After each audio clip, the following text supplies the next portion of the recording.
హైదరాబాద్లో largest CREDAI one stop property show ఈ నెల 23, 24, 25వ తేదీల్లో నాగోల్ మెట్రో స్టేషన్ హైదరాబాద్. ఏముండో నాని గారు చెప్పండి రోషన్ కాదు రెస్ట్ లేకుండా ఉన్నారు కదా, అది అర్థమైపోతుంది ఫేస్ లో. రిలీజ్ ముందు it's always like this.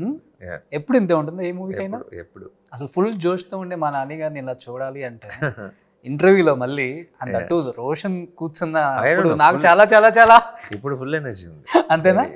Overall tight ఉంటాం కానీ ఐఎమ్ ఎక్సైటెడ్. ఓకే, ట్రైలర్ చూసాము, ఫుల్ కిక్ ఇచ్చేసింది, బొమ్మ blockbuster. We are waiting for August 29th. ఎక్కడ చూసినా ఇదే వినపడుతుంది. అండ్ వన్ ట్రెండింగ్ నానిగారిది అసలుకి ట్రైలర్ రావాలి కానీ టీజర్ రావాలి కానీ అసలుకి ఎలా ఉంటారు, అందరు ఫ్యాన్స్ వెయిట్ చేస్తుంటారు. ఎలా అనిపిస్తుంది అంటే ట్రైలర్ రెస్పాన్స్ కానీ, అంటే డైలాగ్స్ అయితే వేరే level. Very very happy. And ఒక్కసారి అలా ఒక చిన్న అడ్రినలైన్ షాట్ వచ్చేసింది అందరికి. తొందరగా ఈ 10 రోజులు ఫాస్ట్గా వెళ్ళిపోవాలి, రిలీజ్ రోజు అందరితో కలిసి కూర్చొని చూడాలని వెయిటింగ్ నేను కూడా. ఓకే, సో నాన్నగారు మీ సినిమాలో డైలాగ్ లాగే ఫస్ట్ డైలాగ్, నా సహనం నశించింది, నాకు కన్నీళ్ళు ఇంకిపోయాయి, మీ అందరి కోసం అభియాన్ని దాటి ఒక్కడుగు నేను ముందుకేద్దాం అనుకుంటున్నాను. సో ఇలా రియల్ లైఫ్లో చెప్పారు కాబట్టి, అంటే రియల్ లైఫ్లో ఎప్పుడన్నా జరిగిందా ఎవరి కోసం అయినా కానీ, లేకపోతే దేనికోసం అయినా కానీ? అంత డ్రమాటిక్గా జరగలేదండి. అంటే భయం దాటి ముందుకు వెళ్ళాల్సిన అవసరం రాలేదు. బట్ సహనంని టెస్ట్ చేసిన సిచ్యువేషన్స్ డెఫినెట్గా చాలా ఉంటాయి. అసిస్టెంట్ డైరెక్టర్ డేస్ అవ్వచ్చు, షూట్ టైమ్స్ అవ్వచ్చు, లేదంటే ఈ కోవిడ్ టైంలో కన్ఫ్యూజన్లు అవ్వచ్చు విత్ మూవీ. అలా రకరకాలు ఉంటాయి. పర్సనల్ కూడా కొన్ని జరుగుండొచ్చు, కానీ అంత నథింగ్ వెరీ ప్రామినెంట్. బిఫోర్ అంటే 2008 ఐ థింక్ అష్టాచమ్మ, అండ్ 2024 అంటే జర్నీ చూస్తుంటే నిజంగా నానిగారి జర్నీ ఎవరికైనా కానీ ఒక ఇన్స్పిరేషన్. ఎటువంటి బ్యాక్గ్రౌండ్ లేకుండా ఇంత దూరం వచ్చిన హీరోస్లో ఫస్ట్ రవితేజ గారు, తర్వాత నాని గారు. అండ్ మీ ఇద్దరిది కూడా లాస్ట్ టైం ప్రమోషన్ చేసిన వీడియోస్ అన్ని కూడా ఫుల్ వైరల్ అయ్యాయి అనమాట.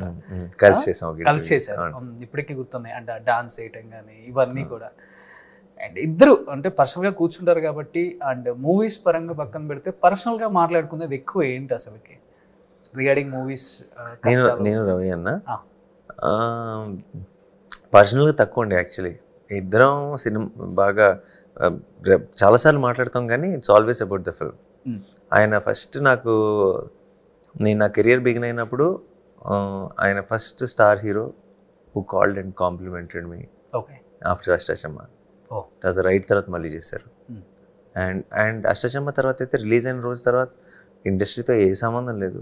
మేము చేసిన సినిమా కూడా ఎవరు ఇండస్ట్రీ అప్పుడు దాకా పాపులర్ వాళ్ళు లేరు. మా సినిమాలో బిగ్గెస్ట్ స్టార్ వాజ్ స్వాతి అష్టాచమ్మకి. అండ్ రవియన్న was a very big star.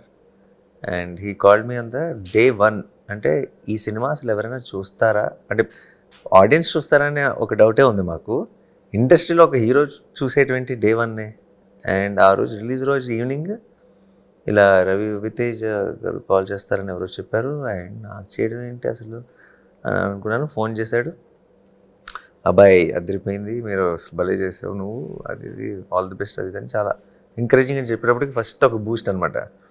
So తర్వాత రైట్ తర్వాత చేశారు. తర్వాత ఆల్మోస్ట్ నాకు తెలిసి చాలా సినిమాలకి రిలీజ్ అయిందంటే ఆయన నుంచి సాయంత్రం ఫోన్ వస్తుంది అన్నట్టు ఉండేది. So it was like a very special thing for me. Always is encouraging like that. And ఈరోజు after all this journey, after 15-16 years of that experience, last year మా ఇద్దరిది ఫిల్మ్ ఒకే టైంలో వస్తాం, మీ ఇద్దరం కలిసి ఒక ఇంటర్వ్యూ చేయడం was such a memorable experience. But అంటే ఆ సినిమాకి బిఫోర్ మీరు నాన్ స్టాప్ నానియే కదా, దానికి ముందు అసిస్టెంట్ డైరెక్టర్ చేసిన తర్వాత ఒక సంవత్సరం ఊరికి సరదాగా అది ట్రై చేశాను. అది బాగా హెల్ప్ అయింది అనుకుంటా, కొంచెం ఓపెన్ అప్ అవడానికి. చాలా మొహమాటం నాకు, లేదంటే ఇప్పుడు మీరు ఇంటర్వ్యూలో ఇలా క్వశ్చన్స్ అడిగితే నాకు 1 word ఆన్సర్ వస్తుంది. ఈ మాత్రం మాట్లాడగలుగుతున్నానంటే కొంచెం అది ఓపెన్ అప్ అయ్యింది. అంతేనా? డెఫినెట్లీ 100%. చాలా మొహమాటం. ఇంటర్వ్యూలోనే ఇలా ఉంటారా, లేకపోతే ఇప్పుడు కెమెరా లేకపోతే బయట చాలా మంది ఫ్రెండ్స్ని కలుస్తారు, ఇండస్ట్రీ ఫ్రెండ్స్ కావచ్చు, లేకపోతే out of me school college ఇలాంటి వాళ్ళతో కూడా ఇలా ఫ్రెండ్స్ని కలిసినప్పుడు కూడా చాలా ఇంట్రోవర్ట్ బాగా ఇంతకు ముందు. ఇప్పుడు అంత కాదు. ఇప్పుడు చక్కగా కొంచెం జోకులు వేసుకుంటూ పాటలు వింటూ అలా మంచి సందడిగానే ఉంటుంది. ఏ సాంగ్ ఎక్కువ టైమ్స్ వింటారు? ఒకటని కాదండి, జనరల్గా ఈవినింగ్ ఎప్పుడైనా ఫ్రెండ్స్తో పాటు కూర్చున్నప్పుడు అలాంటి టైంలో ఇట్స్ ఆల్వేస్ ఇళయరాజా గారు లేదంటే రెహమాన్ గారు. నాకు 90s సాంగ్స్ ఎక్కువ ఇష్టం. ఓకే, కొత్తగా కూడా వింటానని, కానీ నా కంఫర్ట్ జోన్లోకి వెళ్ళిపోయిన తర్వాత వినే పాటలు మాత్రం అవి. ఓకే. సో అంటే రిపీటెడ్గా చూసిన సినిమాలు అంటే మీవి కాకుండా మణిరత్నం గారి ఫిల్మ్స్, కమల్ హాసన్ గారి ఫిల్మ్స్, చిరంజీవి గారి ఫిల్మ్స్, వెంకటేష్ గారి ఫిల్మ్స్ చిన్నప్పుడు ఆల్మోస్ట్ అందరమండి. బేసిక్గా సినిమాలు ఇస్ మై ఫేవరెట్ థింగ్ అనమాట. సో చాలా ఫిల్మ్స్ రిపీటెడ్గా ఎవరి ఫిల్మ్స్ అని చెప్పడం కాదు, కానీ సినిమాల పేర్లు చెప్పగలను. So they belong to different actors, different directors, అలా చాలా చాలా ఉన్నాయి మళ్ళీ మళ్ళీ రిపీటెడ్గా చూసిన సినిమా. ఓకే. బట్ ట్రైలర్ చూసిన తర్వాత నాని గారు సరిపోదా శనివారం అంటే నిజంగా సరిపోదు. మినిమం 4 శనివారాలనే కావాలి మాకు. 4 శనివారం మాకు కూడా కావాలి. Let's see how that goes. మీకు సరిపోద్దా ఒక శనివారం? ఒక శనివారం గ్యారంటీ సరిపోదు మాకు. ప్రతిరోజు శనివారం అయిపోవాలి.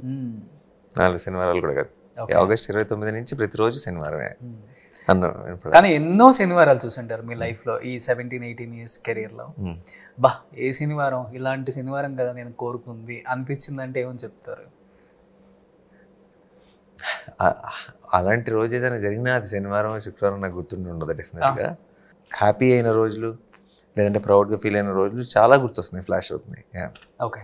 అంటే ప్రతి హీరో అనుకుంటారు ఈ ఫ్రైడే సాటర్డే నా లైఫ్లో ఇలానే ఉండే బాగుండని, ఈ ఫ్రైడే సాటర్డే నాది కాకపోతే బాగున్నాయి అనుకుంటా. ఎవరైనా అనుకుంటాం, అది కామన్ అనేది. బట్ మీరు అనుకున్న ఏదైనా ఉందా ఈ శనివారం నాది కాదు అనుకున్న సినిమా? నాది కాదు అనుకున్న సినిమా లేదండి. లేదు. సినిమా అంటే నేను ఒకసారి దిగిన తర్వాత, ఏది మీరు అనేది రిలీజ్ తర్వాత రిలీజ్ తర్వాత ఏదైతే సినిమా వర్కౌట్ అవ్వలేదో ఈ శనివారం కాదు ఈ శుక్రవారం అది కాదు అనుకున్న సందర్భాలు ఉన్నాయి. ఏదైతే the films which didn't work out. Actually last ఇయర్స్లో నాకు వర్కౌట్ అవ్వలేదు అన్న పేరు వచ్చింది థియేట్రికల్ రిలీజులతో రాలేదు ఎప్పుడు. దీంతో ఏదైతే థియేటర్లోకి వెళ్ళలేదో, కోవిడ్ వల్ల లాక్డౌన్ వల్ల ఏదైతే ఓటీటీలో వచ్చిందో దానికి ఎక్కువ ఏమంటారు ఫ్లాక్ వచ్చింది. అంటే సినిమా బాగాలేదు అని, వర్కౌట్ అవ్వలేదు అని, అలాంటి ఎక్కువ మాటలు విన్నది నేను థియేటర్లో రిలీజ్ అవ్వని సినిమాకి. థియేటర్లో రిలీజ్ అయిన సినిమాకి చాలా తక్కువ అసలు. సుమన్ టీవీలో మీ పర్సనల్ అండ్ బిజినెస్ ప్రమోషన్స్ కోసం కింది నెంబర్కి కాంటాక్ట్ చేయండి.